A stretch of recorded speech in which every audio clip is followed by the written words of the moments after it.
Hello tout le monde, j'espère que vous allez bien. On se retrouve aujourd'hui pour une nouvelle vidéo. On va pouvoir parler des cheveux, de la routine capillaire, etc. Je vais commencer par vous présenter un petit peu ce que j'ai fait à mes cheveux, ma routine de soins, voilà, au niveau des produits, des masques, des huiles, etc.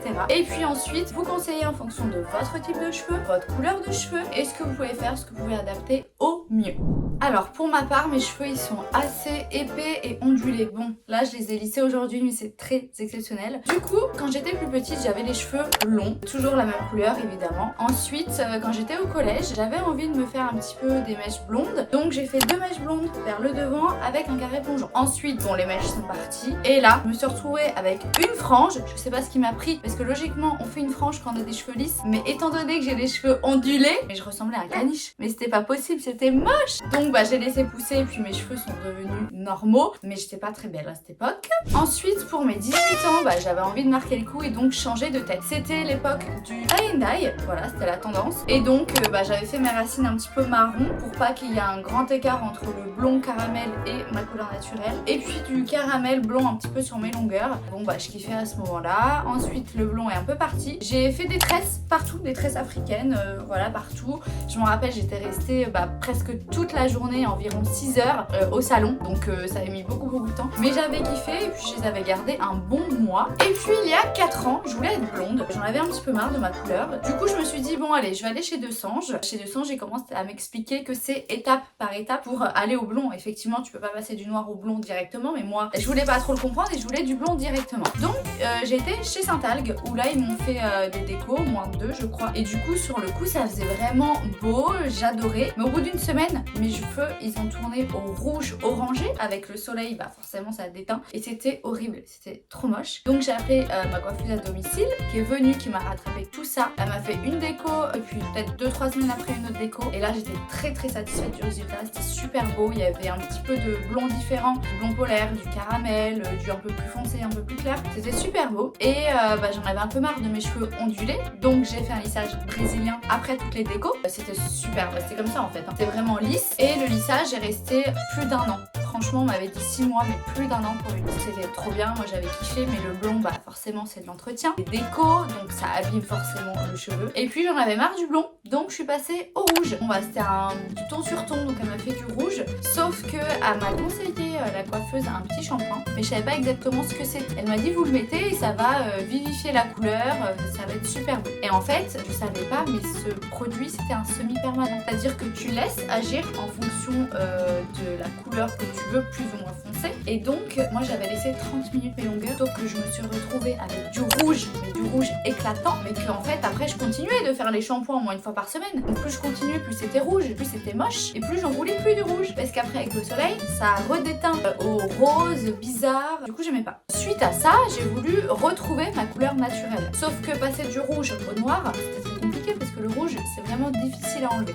J'ai réappelé ma coiffeuse à domicile qui est venue, qui m'a fait du marron glacé. Bon j'avais toujours un petit peu des reflets roux, etc. J'aimais pas trop, mais c'était la seule solution pour enlever le roux. Donc ça a pris plusieurs mois. Je coupais mes pointes aussi au fur et à mesure pour éliminer la couleur. Et donc j'ai retrouvé ma couleur naturelle petit à petit. Ensuite j'ai voulu me refaire des tresses. Donc j'étais chez la même coiffeuse où j'avais fait mes tresses africaines la première fois. Et puis là c'est des tresses en fait partout, donc au niveau du crâne, partout.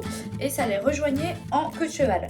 Donc c'est très joli, mais je les ai gardées 1 semaine parce que ça m'a fait des petits boutons tellement que ça avait tiré au niveau du crâne. Je supportais pas, ça m'a démangé au niveau du crâne, c'était horrible. Donc je les ai enlevées au bout d'1 semaine. Pareil, là par contre j'avais passé plus de 6 heures. C'est beau, mais du coup voilà, je supportais qu'1 semaine. Sauf que depuis que j'ai enlevé ça, ça fait maintenant plus de 2 ans. Et en fait j'ai toujours un petit peu mal au niveau du cuir chevelu. Là actuellement ça va beaucoup mieux, mais il y a quelques mois ça me faisait encore très mal au niveau du cuir chevelu. À cause des tresses du coup. Et donc après, j'ai laissé mes cheveux un petit peu respirer. Je voulais garder surtout ma couleur naturelle. J'étais en Guadeloupe et forcément je voulais faire des tresses parce que là-bas tout le monde a des tresses. Donc j'ai fait 2 grosses tresses avec des extensions bleues. J'avais kiffé, mais en fait à l'hôtel où je travaillais ça passait pas forcément dans le commerce. Tu peux pas avoir ça, surtout dans un spa de luxe. Donc je les ai refait quelques mois après avec ma couleur naturelle. Je crois que je les avais gardées 1 ou 2 semaines parce que du coup maintenant je supporte plus en fait les tresses, les extensions. Bon j'en ai jamais trop eu. Donc conclusion conclusion, c'est que tout ça, toutes les couleurs, les décos, etc.,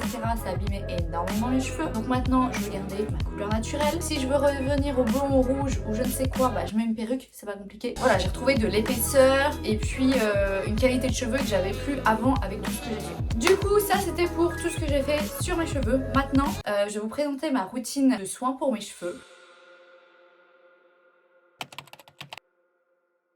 Donc faut savoir que je lave mes cheveux 2 fois par semaine, pas avec les mêmes produits pour pas que du coup mes cheveux s'habituent aux mêmes produits et que ça fasse plus effet. Moi j'utilise des bas curls étant donné que j'ai des cheveux bouclés, ondulés. Je les ai découverts à Bleu Libellule quand je travaillais, donc je les ai achetés en grand format. Comme je voyage énormément, c'est pratique. Alors j'emmène pas la bouteille. Ils ont des grands formats de 946 ml et ils ont également des petits formats voyage. Donc ce que je fais, c'est que dès que j'ai fini un format voyage, hop, je re-remplis. C'est très pratique. Donc là on a le shampoing. Faut savoir que des bas curls ça s'utilise sur cheveux mouillés mais très mouillés, limite pas essorés. Donc le shampoing que en racine, on rince, je fais tout le temps 2 shampoings, c'est très important. Ensuite le soin, je laisse agir on va dire 5 minutes, je rince et ensuite sur cheveux essorés bien mouillés, la crème d'ondulation. Voilà, j'applique et puis là après c'est sans rinçage. Et j'ai également acheté la serviette microfibre qui est top, qui est très bien. Donc je sors de la douche et puis je les essore comme ça pour bien que la boucle remonte vers le haut et franchement le résultat est top. Vous n'êtes pas obligé d'acheter une serviette microfibre de chez Deva Curl, mais je pense que vous en trouvez dans le commerce ou chez votre coiffeur, voilà, dans les grandes surfaces, il n'y a pas de souci. Deva Curl c'est quand même assez cher, tous les grands formats. Après étant donné que moi je travaillais à Bleu Libellule, j'ai eu les moins 50%, donc c'était très avantageux pour moi. Aussi chez Deva Curl, j'ai oublié de vous présenter le sérum que en fait j'applique avant le shampoing. C'est pour nettoyer les cheveux des silicones qu'on a utilisés dans les produits précédents, etc. Donc c'est un petit peu asséchant, mais c'est normal parce que quand on n'a plus de silicone dans les produits, forcément notre cheveu est un peu plus rêche. Mais c'est normal parce que du coup, généralement on utilise des produits avec silicone et notre cheveu est pas habitué. Donc ensuite j'essaye de varier un petit peu. J'ai testé le shampoing de Kardashian, le Kardashian Beauty. C'est à base d'huile de nigel. Franchement ça sent hyper bon pour les cheveux épais, ondulés, secs, avec l'huile aussi, l'huile sèche qu'on met sur cheveux secs évidemment. Je les ai trouvés également à Bleu Libellule. Malheureusement il n'y a pas de masque, c'est un peu dommage je trouve parce que ça complèterait vraiment la gamme, mais il n'y a pas de masque. Ensuite en masque j'utilise les Garnier Fructis, c'est les masques Air Food. Donc là c'est l'aloe vera, mais j'ai testé aussi macadamia, papaye, banane. C'est très avantageux, sachant que c'est un pot de 390 ml, donc j'en avais énormément, vous voyez j'ai pas tout fini. Et puis ça sent super bon, moi je laisse agir 20 minutes. Par contre, pour bien que ça pénètre dans la fibre du cheveu. J'ai aussi une autre gamme, je prends toujours en grand format, encore une fois, puisque je voyage beaucoup et ça me dure très longtemps. Donc là, c'est la gamme Keragold KG Pro. Là, c'est la gamme kératine et huile de ricin. Donc le shampoing, il y a également le masque.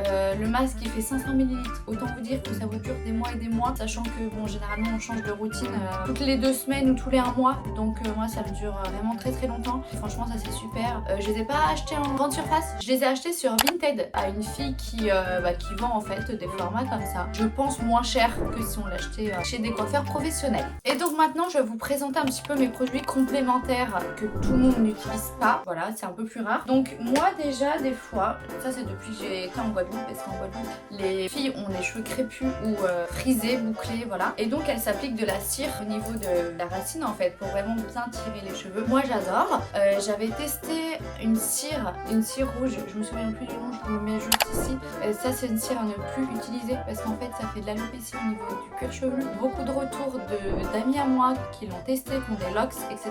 Et du coup c'est vraiment très mauvais déjà au niveau de la composition et pour les cheveux. Des fois vous croisez des gens dans la rue, des petites mamies réunionnaises ou alors antillaises, ils ont tout le devant du cuir chevelu, ils ont plus de cheveux en fait. C'est à cause des cires ou des produits qui sont utilisés auparavant. Donc moi j'ai acheté une gamme vegan, pareil chez Bleu Libellule. C'est la marque Marianilla, donc elle est pas donnée mais elle est top. Et là c'est en fait une cire fixante, un peu comme une pâte. Elles sont super bon, donc je la mélange avec un petit peu d'eau, c'est-à-dire que moi j'ai acheté un petit spray transparent, je mets de l'eau. Je spray sur tout mon cuir chevelu et après j'applique ça un petit peu en racine partout pour bien tirer au niveau de mes cheveux. Et puis après j'attache mes cheveux et ça tient vraiment toute la journée. Du coup le soir forcément je m'attache les cheveux. Et il ne faut surtout pas dormir avec de la cire, du gel ou de la laque dans les cheveux, c'est très mauvais pour le cuir chevelu. Du coup moi j'ai acheté un scrub pour les cheveux, donc un gommage de la marque Drunk Elephant. J'avais découvert ça à Sephora. C'est une marque vegan aussi.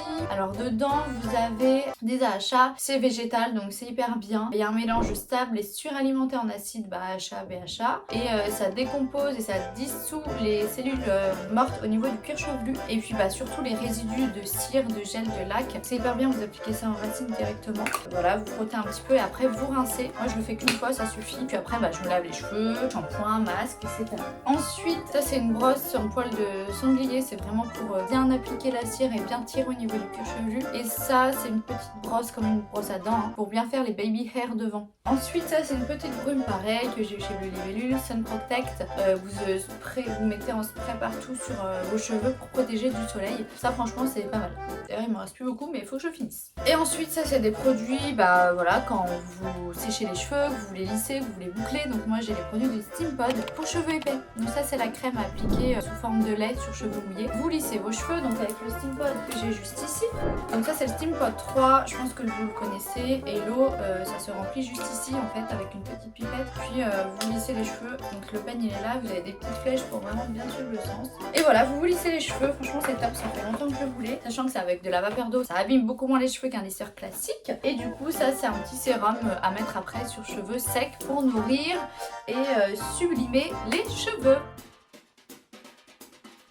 Alors ça c'est un peigne que j'utilise sous la douche pour me démêler les cheveux, sachant que je me démêle les cheveux que quand j'ai les cheveux mouillés. Si vous voulez brosser la journée, vous ressemblez à je ne sais pas qui. Ensuite ça c'est un petit peigne à queue parce que je me fais beaucoup de coiffure, donc pour vraiment faire l'arrêt ou séparer les cheveux c'est très très pratique. Donc voilà moi tout ce que j'utilise pour mes cheveux, je pense que j'ai rien oublié. Maintenant je vais passer aux conseils pour du coup les différents types et couleurs de cheveux.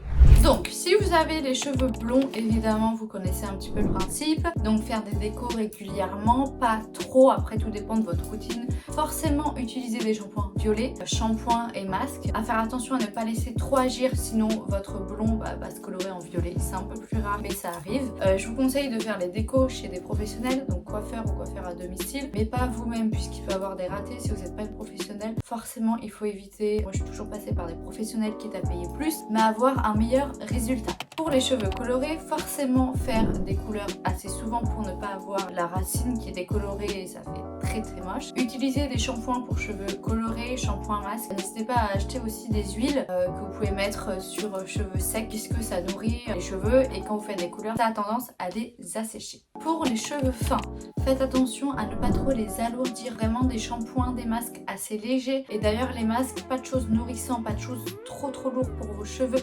Évitez les bains d'huile, en fait évitez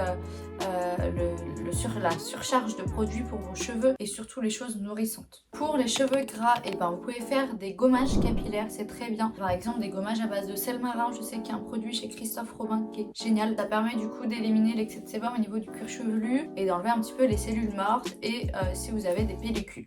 Utilisez des shampoings anti-pelliculaires, il y en a un aussi qui est top chez Schwarzkopf et évitez les bains d'huile. Pour les cheveux secs et abîmés, vous pouvez utiliser des shampoings nourrissants, hydratants et également faire des bains d'huile assez régulièrement. Quand je dis assez régulièrement, une fois toutes les 2 semaines. Pas une fois par semaine, c'est un peu trop. Vous pouvez utiliser de l'huile de coco, d'argan, jojoba, d'amande douce, de ricin pour la pousse, c'est top. À faire attention parce qu'elle est très collante, un petit peu comme la sève. L'huile de carapate, elle est top. En Guadeloupe, ça s'utilise beaucoup. Et apparemment, il y a une technique pour faire pousser les cheveux, c'est de la moutarde appliquée en racine. Donc moi j'ai testé une fois, je vous avoue que j'ai pas continué. Je pense que si vous avez une bonne routine et que vous le faites une fois par semaine, ça peut éventuellement marcher. Comme je vous disais, si vous appliquez de la laque, du gel, de la cire, bien faire un gommage sur le cuir chevelu le soir où vous avez appliqué un produit sur vos cheveux la journée, puisque pour l'enlever avec un seul shampoing c'est pas évident et donc vaut mieux utiliser un gommage pour les cheveux. J'ai oublié de vous parler des bains d'huile. Moi je fais des bains d'huile on va dire une fois par mois parce que j'ai plus trop le temps en ce moment. Mais c'est ce que je vous disais, vous pouvez utiliser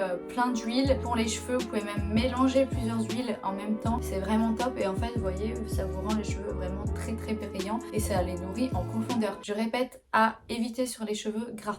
Voilà, et écoutez, la vidéo est terminée. Pour conclure, faites attention à votre qualité de cheveux, à ce que vous utilisez comme couleur, comme produit, etc. Ne pas trop lisser vos cheveux, ne pas trop les boucler non plus. Faire attention avec les lissage parce que vous voyez avec tout ce que j'ai fait ça m'a quand même abîmé beaucoup mes cheveux et j'ai mis au moins 3 ans à retrouver une bonne qualité de cheveux et du coup c'est très important de faire attention à tout ça. Voilà, bah écoutez, j'espère que la vidéo vous a plu, que vous avez appris plein de choses, plein de conseils pour vos cheveux et d'ici là, prenez soin de vous et surtout de votre peau.